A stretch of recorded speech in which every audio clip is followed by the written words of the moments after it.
Go Talk Radio is fire. Which one's the ultimate debater? CEOP or Double XL? Are they going to do anything besides Go Talk Radio?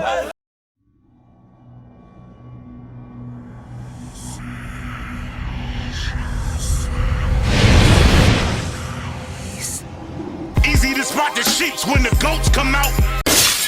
Yeah. Ladies and gentlemen, welcome back to Only Built for Ghosts, hosted by the greatest debaters, myself, CEOP, and Double XL, live right here from the Red Room. As always, we got a special guest, X. Hey man, it feels so great to be alive today. Our guest today is a personal friend of mine that I've known for going on about 20 years now. He's a true legend in the game. Absolutely. You may know him from the Buddha Brothers Morning Show. You may know him from holding down the Virginia Beach Funny Bone. That's like his second home. It's like he lit it. Matter of fact, can you name a comedian that has performed there more times than him? Hosting big shows. You catch him this Thursday night, hosting the Big Daddy Kane show. I know that's going to be 1,100 plus in the building.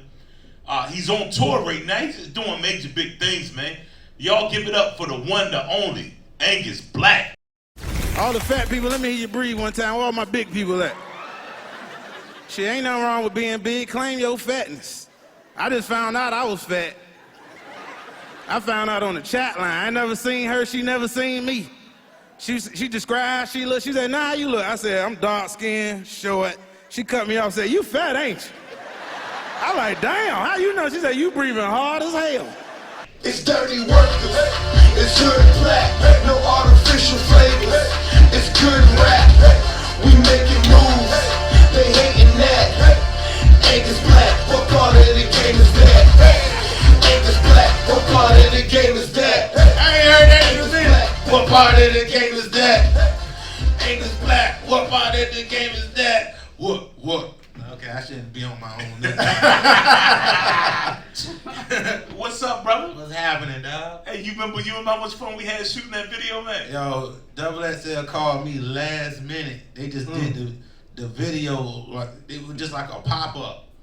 They had about 200 people came out of nowhere last minute, say, yo, we just started to do this song about you and stuff, and we gotta go shoot the video. And that's how it happened. That's how it happened, dog. Yeah, we had a lot of fun over there. Yeah, dog. I was skinny then. I had lost a lot of weight. I'm breathing hard now. Let me breathe a little bit coming up them steps. There's only 2 of them. Hey man, that weight is success. You eating good these days. That's what that is. I know I be posting up my food and stuff on the page, and dudes be looking like, Black, you got to slow down. I like, just because I post a pic don't mean that could be some pork chops from 2 weeks ago. I just gotta post and make my page look good, because that's what brings women to the page. Women love food. They hungry on another level. So I would stay posting the food to keep the hoes nearby, I don't know, is this a family show? My bad. Nah, do you, man? Oh, okay. Do you? I mean, they separate from beautiful black women, so y'all don't want to try to get all mad and cancel culture and shit like that. So They be alright, man. Well, look, man. Let's talk a little bit about your upbringing. We know you're a Norfolk kid, man. What was it like growing up in Norfolk, man? Huntersville, Park Place area, Norview area. I stayed in probably every park that exists in Norfolk. And for y'all that don't know the park, it's the projects. They just call it the park, but the park don't actually have no play park type of things out there. They got a few monkey bars and stuff like that, but none of the projects look like how they sound. Like you heard the original name, Tidewater Gardens. You go out there, there's no gardens nowhere. What's out there? Ain't nothing but mulch, that horse fertilizer, and that's it. You ain't no gardens out there. Young's Park ain't nothing young out there. You know what I mean? It was called Young Terrace. You got Grandy Village. None of them look like, but all those places we call it a park. Right. I'm from Huntersville. Even though Huntersville won't never call it a park, but it's still considered like one. Yeah, definitely. You know what I mean? But Huntersville Park Place is a big ass neighborhood. But dog, like coming up, me and my brother, we was the comedians of the neighborhood. Like It used to be like drug dealers. It could be killers out there. Everybody was in the courts. Like, it was different courts. It was two neighborhood. It was like Huntersville had two sides. It was this side and that side. Two courts on this side, two courts on this side, and people used to walk court from court to court. But particular courts was like, yo, you going over there in that court? You going in court for? Like, you know, that's Joe Chapman in them court, yo. Like, it was serious. And you and your brother went in each court? Nah, we was all the young kids, all the kids that was seem like they was like, you know, clean cut, you know what I mean, good, got, you know, parents is decent. Right. We stayed on this side. Okay.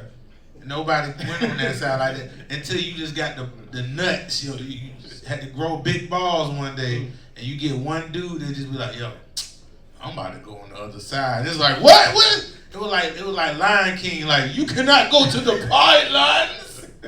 So you said your side of the court was the clean cut kids. Yeah. Describe the kids on the other side of the court. It was like, you know, they got the guns. You know what I mean? Shooting dice over there, doing all the stuff our parents tell us to not do. Gotcha. You know what I mean? So it took a minute before I went over there, and we used to have dudes come on our side, and we be in the court playing. Then me and my brothers just start joking and telling stories. We used to be good telling stories. And my mom would come outside and be like, "It's a school night. Y'all need to come on in the house." Dudes out there, hey, Miss Rachel, you know what I mean? Throw her $100 just to let us stay outside and keep telling stories. Like, so would you say that you knew at a young age that comedy, like entertainment, was gonna be your wave? Did you feel that? Nah, man. I was honestly, I was scared, not knowing what I didn't know what I was gonna do. Like, you know what I mean? But I had a lot of people tell me, they're like, Angus, you need to try comedy. And it wasn't until I got on the radio as an intern with Pizzo Coconuts. Word. Shout out to on Hot 102.1 back in the day.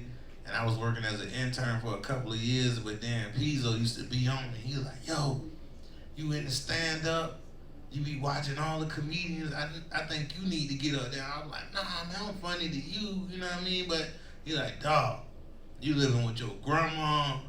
Like, using the station truck as your regular car, like junk ain't looking good for you right now. I don't think you got nothing to lose, you know what I mean? And he signed me up with Herman Hurston one night for a comedy night, and I ain't even know he signed me up. It wasn't until we was on the radio that he was like, "Oh yeah, you got a comedy show tonight." And I was like, "What?" So tell us honestly, on that first show, did you shut it down or did you bomb? Nah, I did. Nah. He told me to do 10 minutes, Herman Hurston.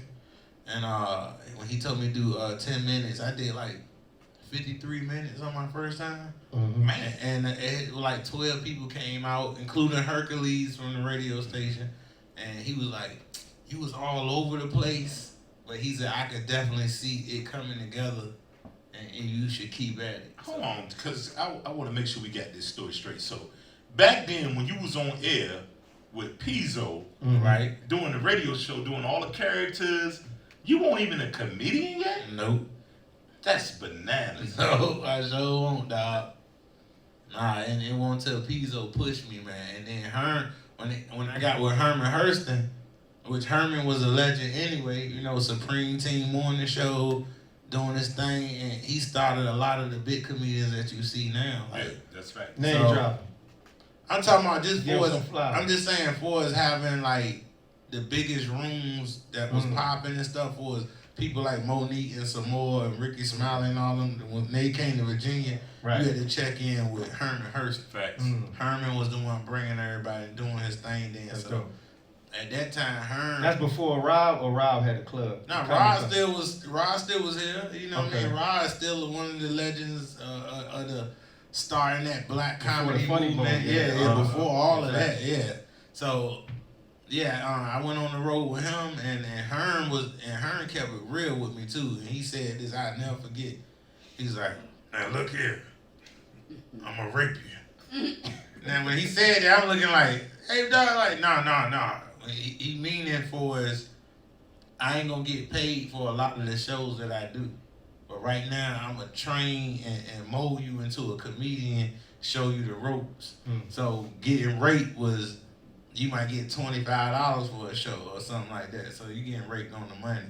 But he kept it 100 with me, and he showed me the ropes, and you know. And then after a while, I just started to just advance real fast. I could see it, and yeah.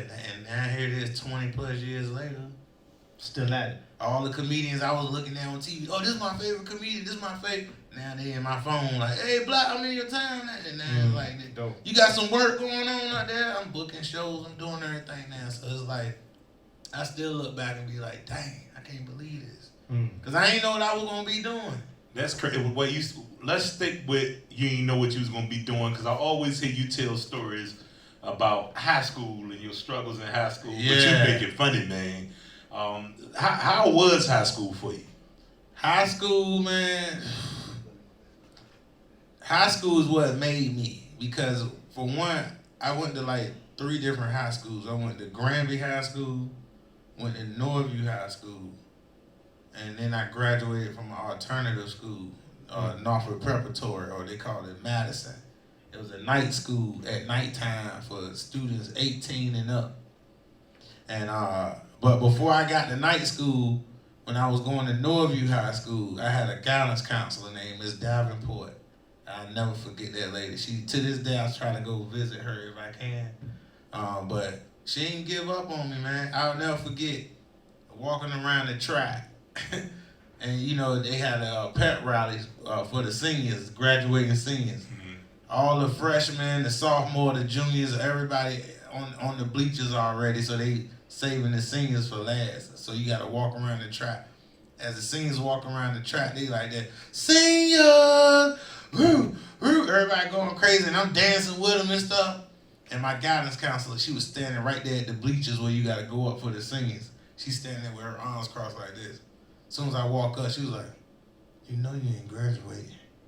Why you doing this? I'm like, man, let me live right now. Let me live. And she was like, you not graduated. So she was the one that put me in night school, because she tried everything. And she the first one to put me in drama class, which I didn't want to be in no drama class. But she was like, you so animated and your stories is so crazy. I'm telling you, drama would be perfect for you. So I was like, don't put me in no boring ass drama. And she put me in there, and I never forget meeting this dude. I don't know if he was, I would assume that he was a gay dude. You know what I mean? He very, very, very flamboyant. His name was Mr. A-Bad. But Mr. A-Bad. Hold on. His name was what? Mr. A-Bad. A-Bad? A-Bad. Bad. Oh, A-Bad. Okay. Not with a G, but D. A-Bad. He like an Arabian dude. Oh, word. But he wore these FUBU turtlenecks with like 1,000 silver chains on. He had rings on every finger. You said he was an Arab? Arab, flamboyant Arab. Did he act like the dude off? What's the movie with Eddie Murphy? Like, wow. Nah, this and look, I used to actually, and the kids used to get excited because I could imitate him so good in school. So Mr. A-Bad was this type. He was just like very, very animated. So I go into his class, and I'm in this class. He like, and his head and stuff move a lot and stuff. He like, my name is Mr. A-Bad, and today we're gonna write 5 journal topics. And that's how he was real loud right there. So then here it is, he talking and doing all that. Then I'm talking in the back. He said, and as we, if you're talking and I'm talking, I don't know how that's gonna coexist. That's how Mr. A-Bad was. So Mr. A-Bad was the first one to allow me to express myself in my journals, because we had to read them or reenact or write plays. He was the first one to say, now, if you feel that you have to curse, if you need to express your anger, your emotions, feel free. And then that's when the time I was looking like, what? And my first poem was like, man, I wish this motherfucker. And then, do not just be cursing just to be cursing. And I never forget, I went on stage and in front of the class, and I said, motherfucker this, and I was just going in, and after I finished, he was like this. He was like, Yes! Oh my God! Oh my God! And then he the first one to put me in the play Lord of the Flies. Okay. Annie. Annie? Annie. Who was you, Annie? I was one of the little I can't even think of the name of it now. What's the people? I was one of the orphans. Okay. I was about to say pilgrims and stuff like that. I just couldn't. But I was one of the orphans. But Lord of the Flies, I played with the boy Piggy. He was the fat boy that got bullied and killed in the story. Macbeth from the. Oh, so you did a lot of plays. Did Yeah. it help with comedy? Of course. Of course. Like so that just helped with acting and everything. But So we owe Mr. Mr. A-Bad. A-Bad. So you gotta give him his flowers, I man. gotta give me. Well, Mr. A-Bad passed now. Oh man. But the crazy thing is, Mr. A-Bad was my teacher in high school, and then when they transferred me over to the alternative school, when I got there, Mr. A-Bad was in there, and I was looking like, yo, and he was my teacher at the night school too. So it was like, oh man, but I do remember messing around because I had my grandma car in, so I won't never in class like that. I come in when I want to come in, and then I'll never forget at the end of the year, my teacher looking at me like, dang, you ain't gonna graduate, you know that. And I'm looking like, yo, I'm about to be hitting 20 in a little while. I can't be coming back to school like. And I said, man, I need all my work that I missed. She like, you missed like months and months of work. And when I got my work, she gave me a whole little packet. She was like, it's impossible for you to do it, but go ahead. This white girl named Elizabeth. Elizabeth said, yo, you pay me $50, I'll do all that for you. I was like, for real? She like, yeah. I said, I'm going to pay you the money, but don't make it all right. You know what I mean? Make some of the junk look like it could be me. You know what I mean? So I turned in all them packets, and the teacher looked at me like, let me go ahead and check these papers. But she looked at me and said, I know you ain't do this. And then she pulled me in the room, and she said, look, I know you ain't do this, and you still honestly didn't pass, but I'm going to pass you. She's like, because I feel like something great, you're going to fall into something. I don't know what it is. That's dope. But if it weren't for her and this other white dude, this other teacher that was my science teacher, both of them, Mr. Daly, if it weren't for them passing me, man, I don't know what I was going to be doing around that time. Because at that time, we still was like playing around in the streets then. You know what I mean? So I wouldn't say that I'm a street dude, like a dude that just in some like heavy shit, but I just be, all my friends were. And I just felt like I'm gonna get caught up being around the wrong person. Cause I used to have one homie, dog, shootouts, everything. He be in some junk, and then I just be around. But that's my ace. I'll never forget this one time. He saw this dude that was messing around with his girl, and they beat the brakes off a homeboy. Now this is before I even came around when they beat him down, right? So we go to my favorite spot, Philly style steakhouse on Tidewater Drive in Norfolk. Got the best Philly steak subs. Go up in there. He up in there, and he got bread. Like, he big time drug dealer dude. Got bread. All the girls on him like that. Gold fronts, chain. Made sure I had bread because I had my grandma car. So he needed a ride, so I'm riding him around. We go up in there. The dude in the back that's chopping up the steak, he just looking at it. But as he chopping up the steak, he just stirring like this, like, gang. So I'm looking like, I say, yo, why he looking? He said, yo, that's the dude we beat down. Oh, he was there. He was working it on the subs. Now, right behind the Philly style steak spot is a street called Fenner Street.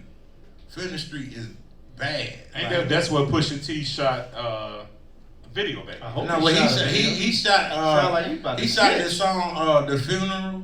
Yeah. That dun, dun, dun, dun. He shot that out Huntersville. He shot that out our neighborhood. No, it was another one he shot on Fenner Street though specifically.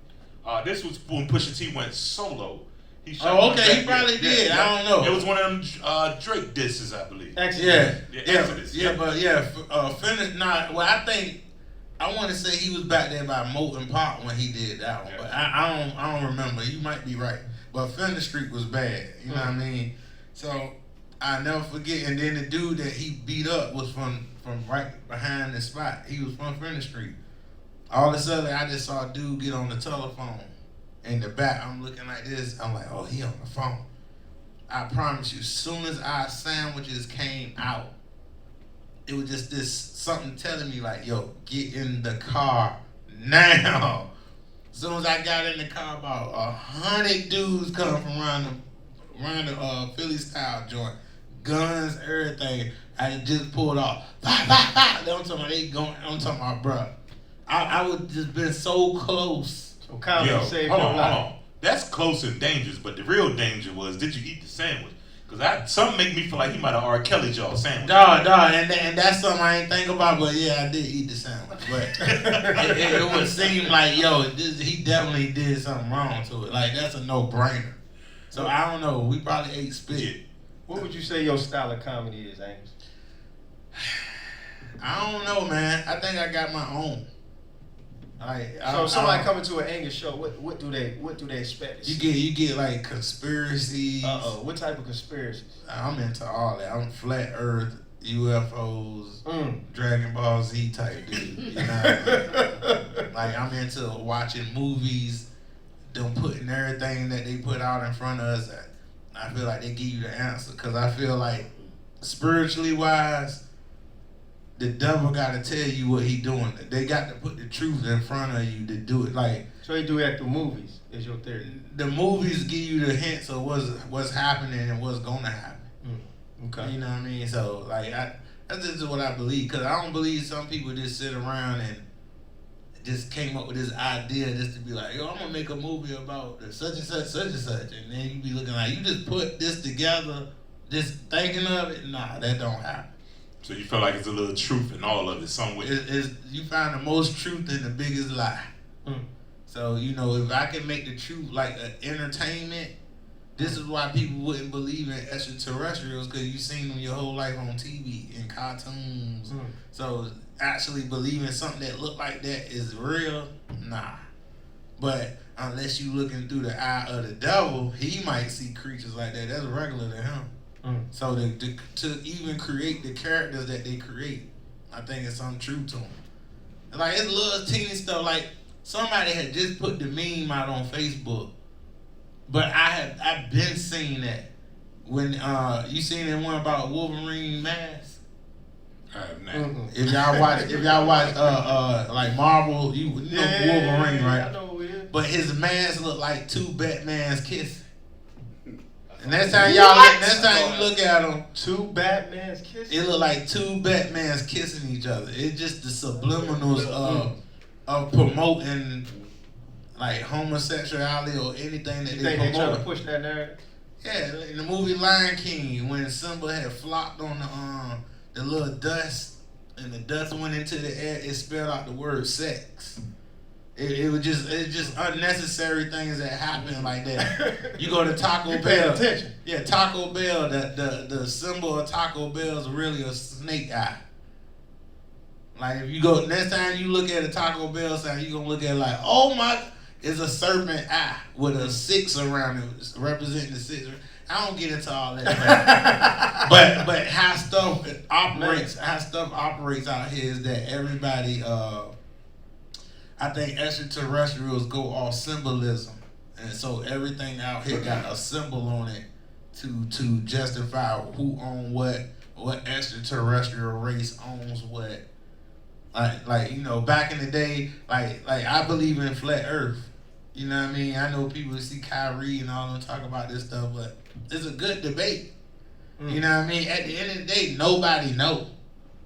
But I believe in all that type of stuff. Like, that's the type of stuff I like talking about. I like dissecting verses in the Bible or what it really means. I like doing stuff like that. I like having conversations like that. You mix that in your comedy?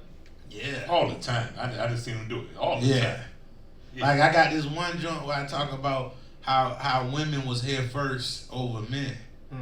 And then I break it down, and some people be listening, they're like, man, this sounds stupid. But then when they hear my theory, then it's like, wow.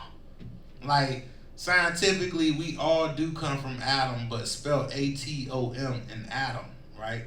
and Eve stood for evolution that helped evolve the atom. That's a scientific perspective. Now, from the other perspective of a woman being here first is based on how everybody designed. A woman got 2 X chromosomes, a man got an X chromosome and a Y chromosome, which the Y is recessive, which makes us a defect as men and make the woman dominant because she got 2 common denominators. Now, people don't know this, but your dick start off as a clit first. Whoa! If you look at your pee hole look like a miniature. If you I don't like where this is going. If you got to really, fellas, if you get the time, look at your pee hole and really look how it look. It look like a mini poo poo. Oh, when I go home, I'm in the mirror. Yeah, Check this out. I'm giving myself a mammogram. Yeah, it look like I'm talking about like it look so. Only Anguz. So what part of the game is that? So now you kind of looking at it like, yo, this ain't nothing but an extendo click. So the dick and balls ain't nothing but the inside of a girl's vagina walls on the outside. Your balls are ovaries. If you don't believe me, squeeze your nuts and tell me you don't get cramps. This is why I don't get mad when girls call me a bitch ass nigga. I'm like, technically I am. You know, what is the male nipples used for? What is the male nipples used for? Nobody know. That's the first red flag of being leftovers. What? Being leftovers? Yeah, because every part of your body supposed to be used for something. Okay. What is the male nipples used for? Exactly. You leftovers. And see, in fat dudes, we get big and stuff, and then somebody just say, yo, man, you getting fat, man, and we still walk outside with our shirt off not knowing these are actual titties. This ain't no fat boy. You got titties. It's some men that lactate. Men can lactate. Go ahead. No. Men can lactate. If a man lactate, then that's an X-Man. Dog, look. and look, even when they turning somebody into a transgender, all they doing is taking your penis, the part that I said is actual, is a coochie. Mm-hmm. All they doing is rolling it back. Rolling it back into some dog. We learned So too let me much. ask you this: if a man lactate, is that like almond milk? That's not regular. I don't think we would have that good milk though. Nah. I don't know what type of milk it be. Anguz. Okay, no, like this going way too left for me. So let me bring it back a little bit because I don't. You know, You go home, look in the mirror, I'm gonna go reevaluate yourself. I'm ready to go home, take a hot shower, and ball up in the corner and crack. Look, and then, You a leftover, X. it ain't that you playing with yourself, but even when you look at the little pee hole, you know what I'm saying? Just take the tip of your head and kind of mash the pee hole together back and forth, and it's gonna move. You're gonna be like, it do look like a coochie. Oh my God. Nah, hey, I'm sorry to mess with y'all. No, you ain't messing on nothing. These is clips. These is clips. Now when women be like, y'all men sensitive and all this, you got something to come back at them with that you like, I'm a spinoff off of you. I'm from you, the originator. The attitude. See, like it's so many stories with how everything started out. And all this stuff that I talk about, I know I'm not saying it as if it's a fact. Because at the end of the day, we don't know. Facts. It's just I call stuff information. Right. And then when I talk about it and somebody else talk about it, I go through my mental Rolodex and just pull it up. I was like, yo, I remember talking about this. Like, so that, you know. Yeah, because what's your boy name? Andrew from the Brilliant Idiots. Just Yeah. He shouted me out. He liked your brand of content. How did that feel to man. get shout out and just love from your peers? Man, Andrew is one of the hottest comedians in the game right now. He like on Kevin Hart level right now.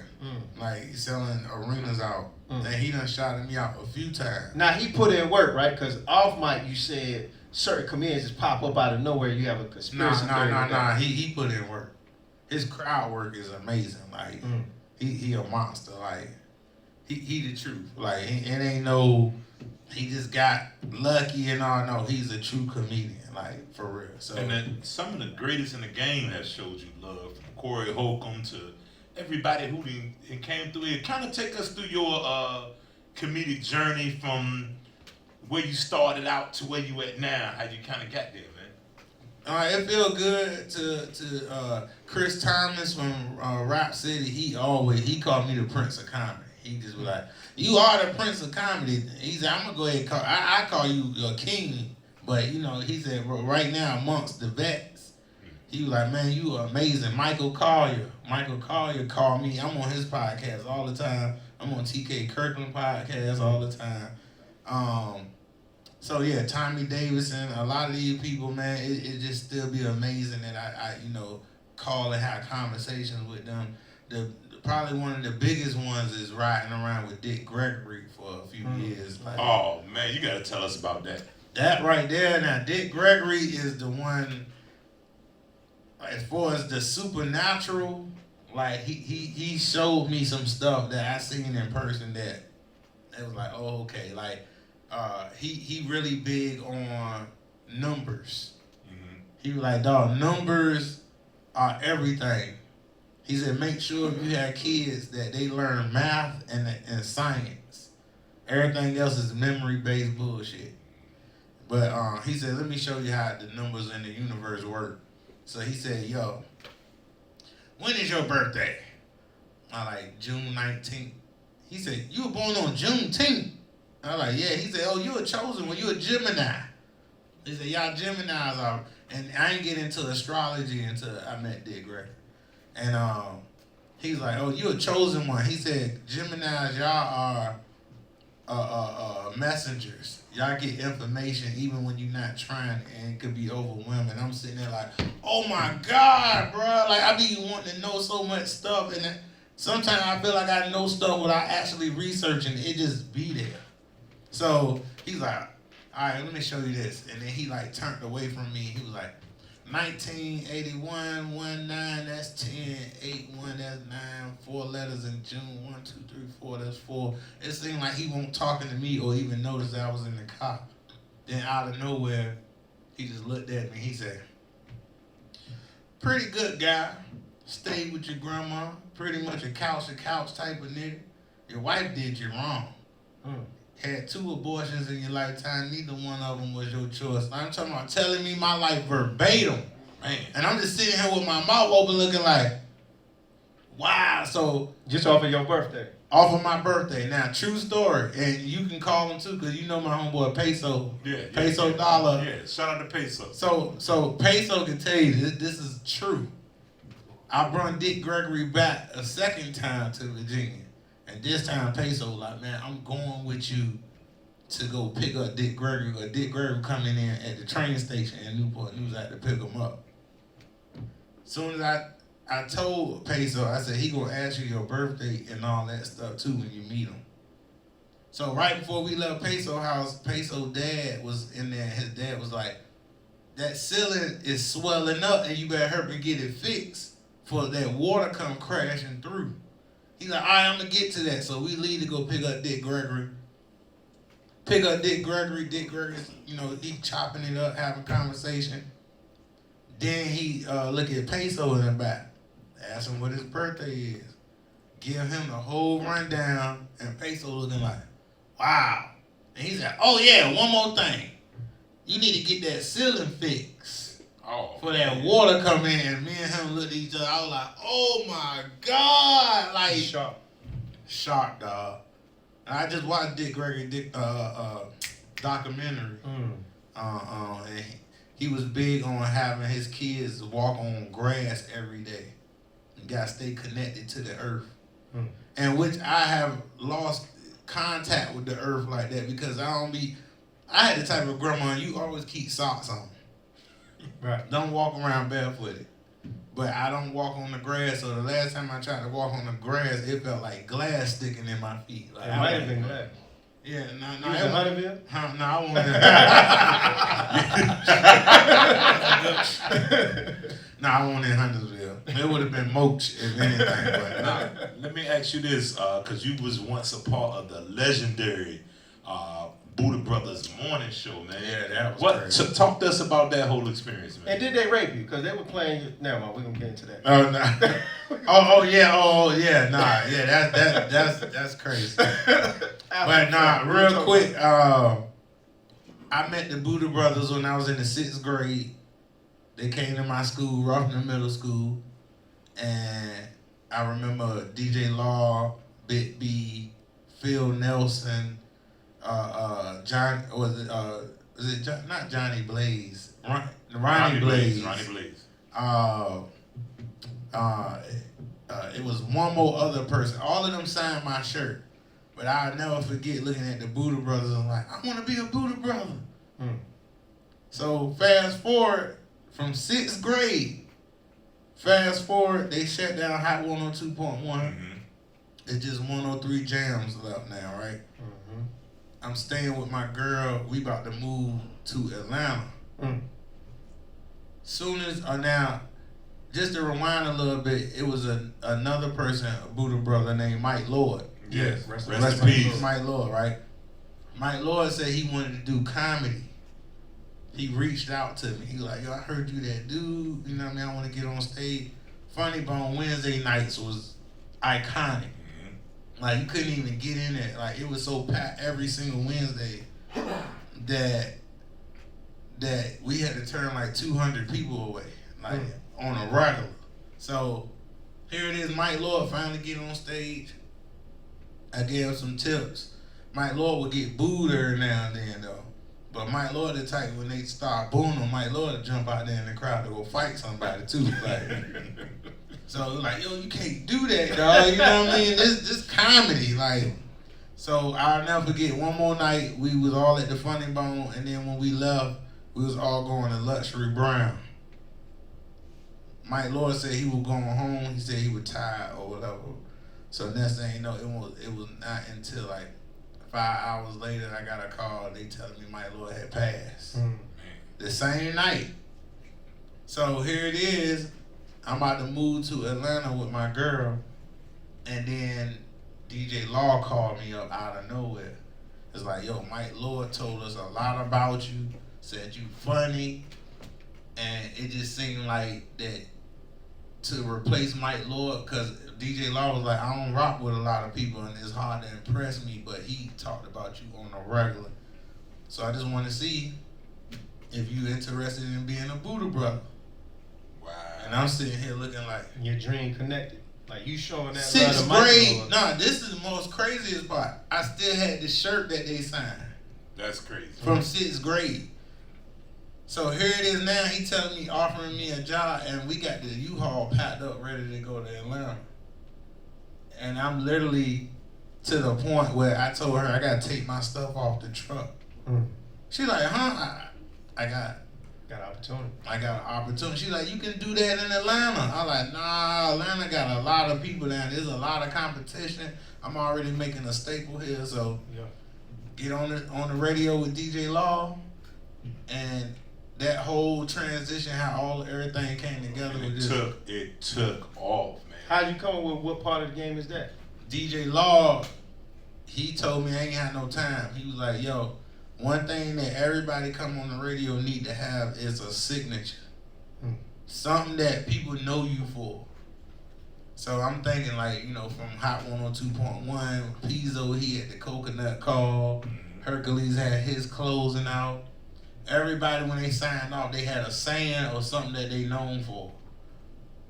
And then I remember DJ Law writing my case about it, and I got upset about something. And I said, man, hey, man, what part of the game is that, bruh? He like, there you go. I'm looking like, what? What part of the game is that? That seemed like that would be something. Just make sure anything that you talk about, it ends with what part of the game is that. And then that's when the skits and stuff started coming up. Rest in peace, Law, too. Yeah, rest in peace, DJ. And DJ Law. Now, the crazy part about that is I was working the alley that night, and something went on where I didn't get paid right then and there, but I called DJ Law. I called Law. I'm like, yo, they ain't paying me, blah, blah, blah. So Law called and got everything situated. I went back, got my money. I'm talking to Law like 2 or 3 in the morning. And then we had a good conversation. And then he was just telling me everything that's going to happen with the radio. He said, man, soon they're going to syndicate everything, soak up everything you can. He said, because you never know. You going to probably have a morning show one day. You going to probably be the joint. Like, when we gone and stuff, like. So he said all of that, man, just for me to find out 3 hours later from when he just got me my money that he passed away that morning. And the whole transition started. Next thing you know, the morning show became with me and DJ B. Yeah. The Block Morning Show. Yeah. And dog, I promise you, if they would have kept us active, we would have Breakfast Club and us, we would have been like that. Like, What do you think happened to that? Your opinion. I don't know. I think there's certain things that I talk about they ain't want me to talk about. Because I'll never forget having some corporate people come into town and actually address me about some of the things I was talking about. And it's kind of long, the breakdown of how they did it, but it was I'll never forget it. Do you feel like Law, because that's how I always felt like, but you would know better than me. I felt like Law, being in charge, the program director, protected a lot of our culture and the setup. And when he passed, it's like they came in and treated us like a satellite market and took out all the culture part. I think you hit it on the head. Like, you hit it on the head perfectly. But I never forget the white dudes came in and they had a dry erase board behind them, and then I'm sitting there. They were like, yo, what part of the game is that? We love that. That's booming. But we need to show you what radio is, because evidently you don't know. So then they did a breakdown. They was like, okay, you could just act like y'all me or something like that. They're like, okay, Angus, what is the typical 17 to 24-year-old black female in the hood name? Give me a name of a 17 to 24-year-old, typical 17 to 24. What's her name in the hood, in the urban community? Rakisha. Oh, Keisha. I like that. They write Keisha up on the dry erase board. Keisha. What's Keisha occupation?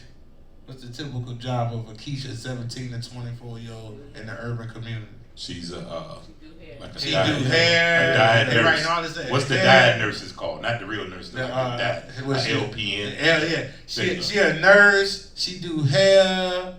Anything else she do? She babysit. White guys is doing this? Yeah. She babysit. How did you feel about that? I'm just. I know how to roll with whatever. I got you. Like, just to see the point. All right. She got how many baby daddies she got? Three baby daddies. Yeah, 3 baby daddies. Different. She got 4, 5 kids with 3 baby daddies, right? So I'm sitting there like, yeah. Okay. Keisha got a car and she go pick up her homegirl. She spend about typical $30 to $60 in the club, but she gonna buy how many drinks worth of drinks from the guys in the club? This is Keisha. Now give me the typical 17 to 24-year-old black male in the urban community name.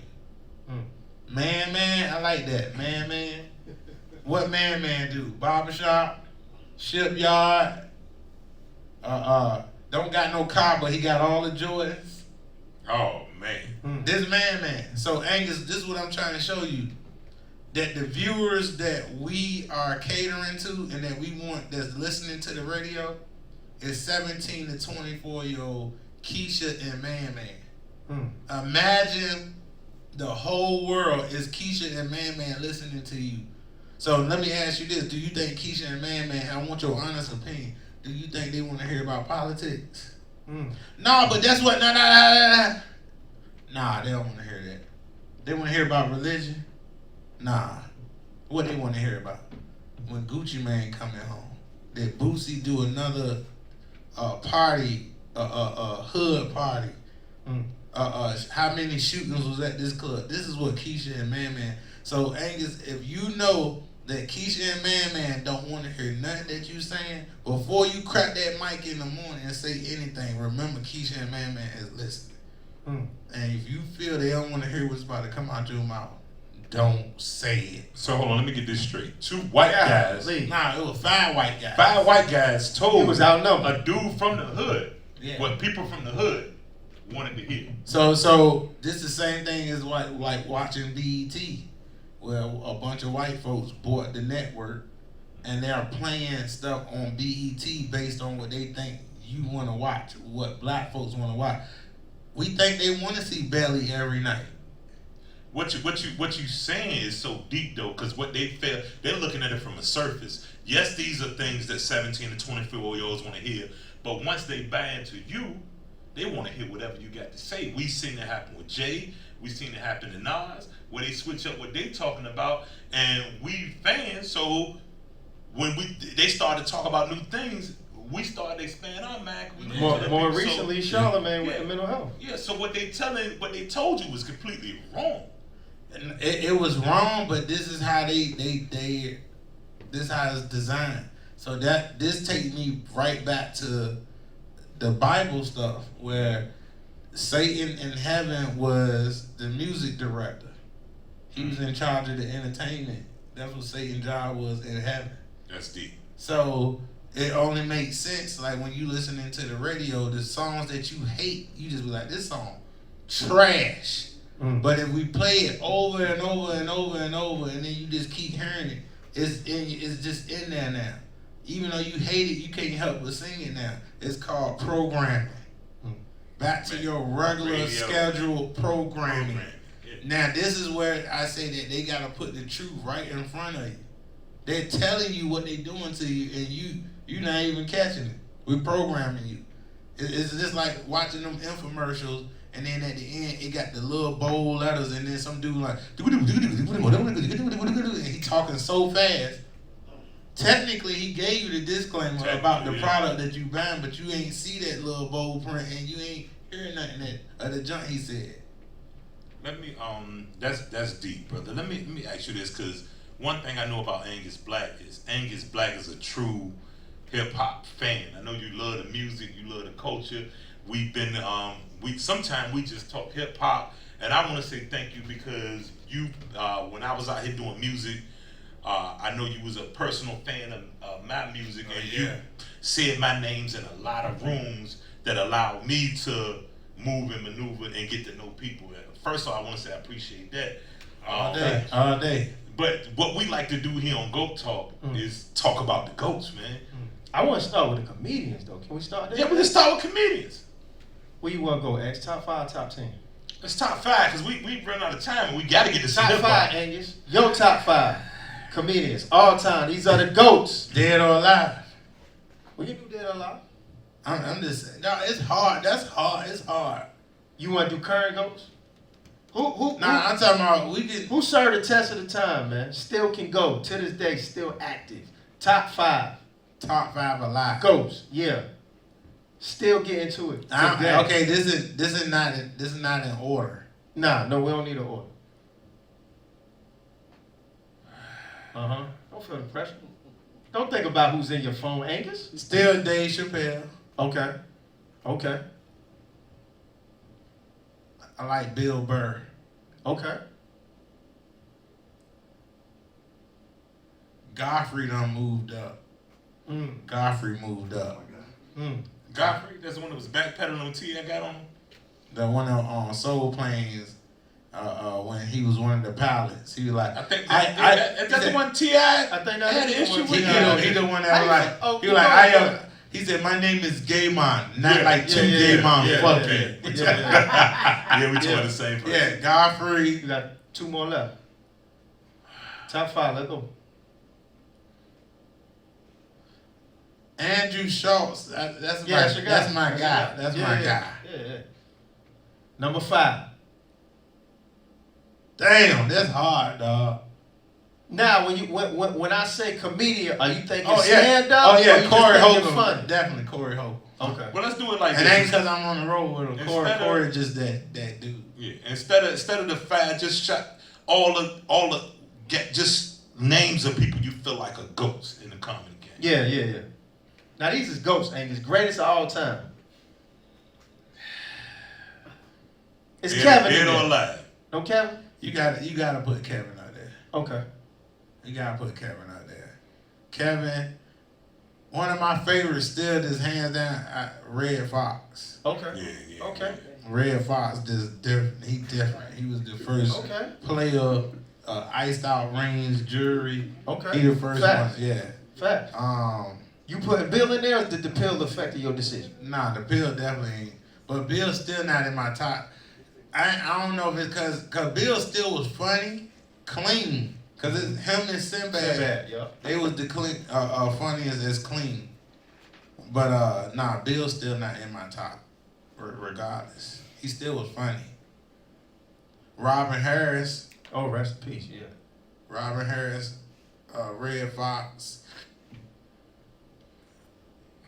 Robin Harris definitely. Some more in my top too. Now, what about no females in there? No, some more in my top. Some more. Okay. Some more in my top. Okay. Some more is a monster.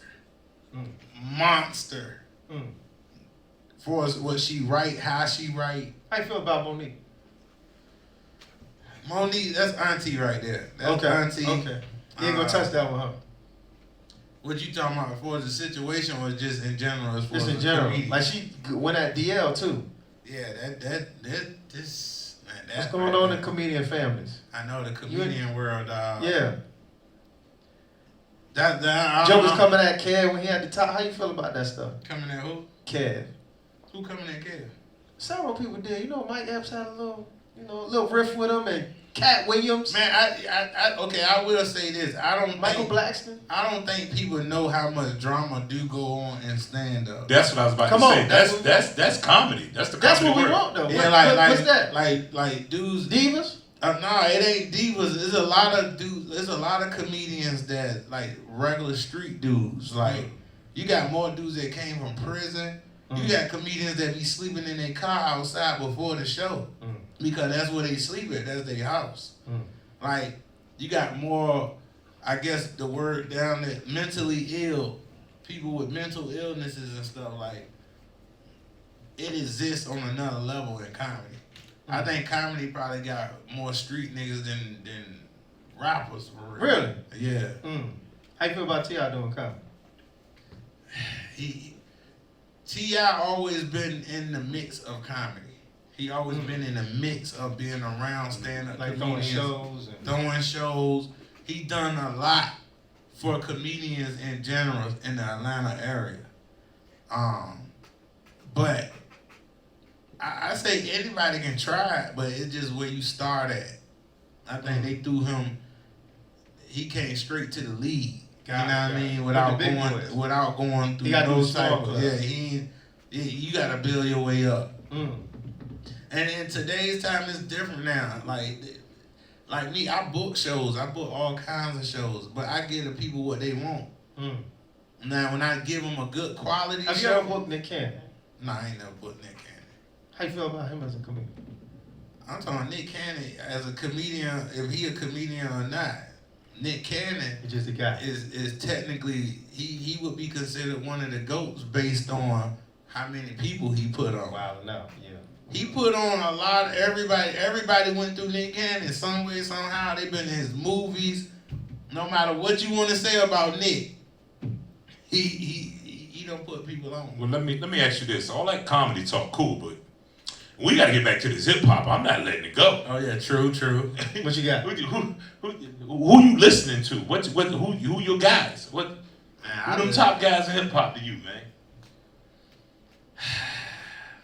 This hard, dog. Cause I do know everybody on the young boy tip, but like I rock with Key Glock.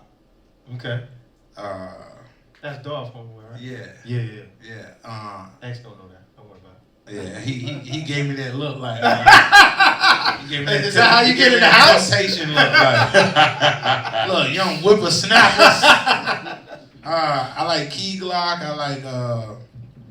There's a group actually here locally that that I was like somewhat of a manager to them. I'm Okay. more like an uncle to them Okay. since they was young. A group called Breeze Park. Okay. Heard of them. Breeze Yeah, Park. yeah, yeah. They yeah. out of I'm familiar. Suffolk. I'm familiar. And they should have been got on. Hey, you know what I true mean? story. I taught one of them kids. Yeah. Yeah. Yeah.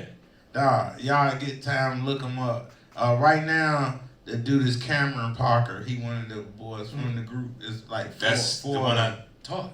For real. Yeah, I just Cameron's Cameron's good. He's a good boy. That's Good- crazy. good guy. Yeah, great guy. Man, his mom, everybody beautiful though. But So everybody on your list young. nah, everybody not young. Okay, what you got? Get some goats that But let actually him know talk, of. man. Get the man. Let the man. Okay, so it's supposed to be you goats. pressing that man. It gotta be goats of music to me right now. That's what You want goats, right, X? You I want want goats. whatever he was gonna tell me. Okay, all right. Dang, this is crazy. See, dog. he haven't touched. See how I try to slim it down? Follow lights. I'm trying to slim it down for him. If I Yeah, say let goats, let then the he man can get, talk, he can man. get this Let stuff. the You know what I man- mean? That's why I'm the Damn, dog, I would think that I would be quick with this off the top, but I'm See, not right he ain't now. quick with it. I'm struggling on this right now. No Nas, no Jay-Z, Big Daddy Kings, Rakims, none of them on your list? And then he called himself the greatest debater. There he go again, inserting his bias into this man. No, I'm not. I'm just trying to help him out. He say he needs and some help. you name who you think.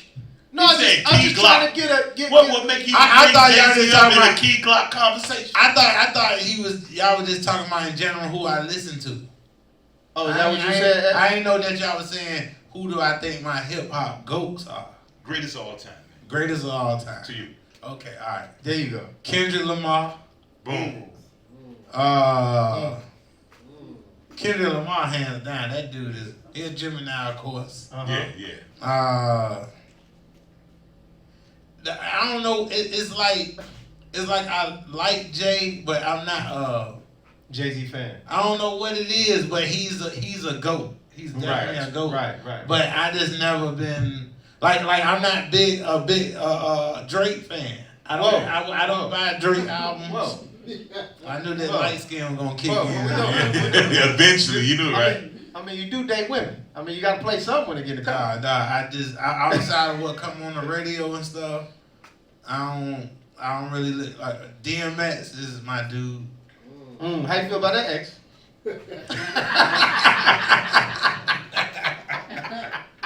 So DMX, Kendrick Lamar, Okay. Nas. Nah, there we go. See? I Uh-huh. know I'm missing somebody. This lot of somebody. This What's your okay? list, man. Yeah, it's your I'm not saying, but I'm still missing somebody. Uh-huh. Like, What's your go-to? You on the island by yourself. What's your playlist? What's the albums you got with you? I honestly listen to some weird stuff, bro. It's I don't- okay. I Yeah, listen, hip-hop, I no. listen to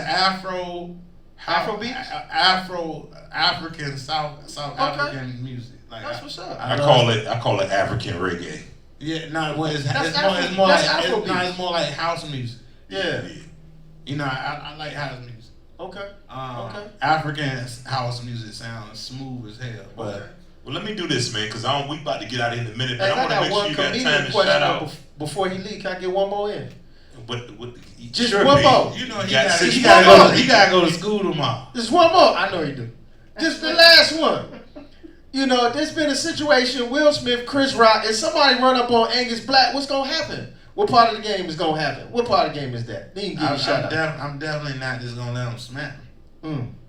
Like, I get why Chris did what he did. Grammys. but it's a big event, and I don't know. I think that situation. I don't know. That's Because a now I think people running up on comedians like it's sweet now. I've been seeing videos floating around. it definitely been an increase in people wanting to voice their opinions at comedy shows now. Like people come up to the stage like, that joke you said about such and such, you be looking like, I'm really performing right now. Like, you really. Avion Crockett, he just went. He went through that. A lady came on stage with her arms crossed. I'm really just not. He looking like, yo, I'm performing. The junk is getting kind of crazy, but people been doing that for a long time. You seen DC Young Fly knock the nigga out on stage? Yeah. Talk about it. Yeah, Talk about like, it. that's something funny that people come to comedy shows and really think that somebody really orchestrated their whole show around them. Like, I did one show in Philly, standing ovation. I I did these LGBT jokes. Uh-oh. And the jokes weren't even offensive. Like, That's what Dave Chappelle thought. nah, these won't. I know they won't. Got it. So I had two lesbian chicks come up to me at the end of the show. Two old school. Well, you know your uncle and them said. Yeah. Two old school janks, like stud joints. And I heard the girl in the background say, "Leave it alone, girl." She's like, "No, let me just ask him." So she come over there. She like, "Sir, why do you guys?" She like, "First of all, your show was amazing. The jokes was amazing. But why you gotta talk about the LGBT?" I said, "Did I say anything that offended you?" She like, "No, it ain't that you said anything that offended or nothing. Just why you gotta talk about it?" I'm saying what you said. I like, well, I can't just like, don't say nothing about them, period. That's the only thing that it blows my mind. Like, didn't you say you want equality? So if I'm joking the straight people, I need to joke you too, right? Everybody got to get a nice balance. This the rule with that. The moment you open your mouth, somebody gonna be offended. That's right. And the internet has exposed people to feeling like their opinion matters. It's people with no net worth value to them that feel like, well, I think, get a net worth. What is your net worth for you to be talking? Real talk. Give your shout outs, Anguz. You on tour? Let them know where you at. How they can follow you and everything. I'm on tour with Corey Holcomb. Of course, you can check that out on the 5150 Nation podcast. I'm also on tour with Shirlene, one of the hottest internet sensations. And that's something else also I wanted to point out is that internet people do not get respect as far as in the stand-up comedians world. that come from. So it's like the internet. Young Fly It's like the internet people versus stand-up comedians. When you got some internet people who's transitioning over to stand-up, who actually are funny as a comedian as well. So I definitely want to highlight Shirlene, because Shirlene, even though as a clean comedian, half of these people not messing with her on that stage. So she's a different, unique, different talented type of person. So definitely want to check me out on the Shirlene tour. And yeah, I do clean comedy. I can do white comedy. I can do all kinds of comedy. And I also got the Def Comedy Jam reunion tour going on. Oh, that's what's up. Well, we got Mike Brooks, Chris Thomas, Mayor Rap City, Hamburger from back in the day. Also Talent, the New York King of Comedy, and Bruh Man from the 5th Floor. We're going to be in Cleveland July 8th through the 10th. We in Richmond, Virginia, July 31st. I will be in Cleveland this weekend, 17th through the 19th with Corey Holcomb at the Cleveland Improv. I got Kansas City coming up. I got Atlanta coming up. I got Philly coming up. I got Nebraska coming up. Just check my calendar. I'm always somewhere. If I ain't performing, I'm with the person who is performing, setting up their stuff. So we want to say big shout out to you, man. We appreciate you coming through. A real legend, a real appreciate glow. that, man. This was a very awesome, entertaining night, man. We appreciate you, man. I know, and I probably talked about half the stuff I said I won't gonna talk about, but I guess it just go how it Hey, that's what it's all about, man. Only built for goats, man. Y'all make sure y'all tap in. Y'all have a good evening. Jill. You was flaming till the smoke came out. You was shining till the sun showed out. 300s look like Bentleys till the boats come out. Easy to spot the sheeps when the goats come out.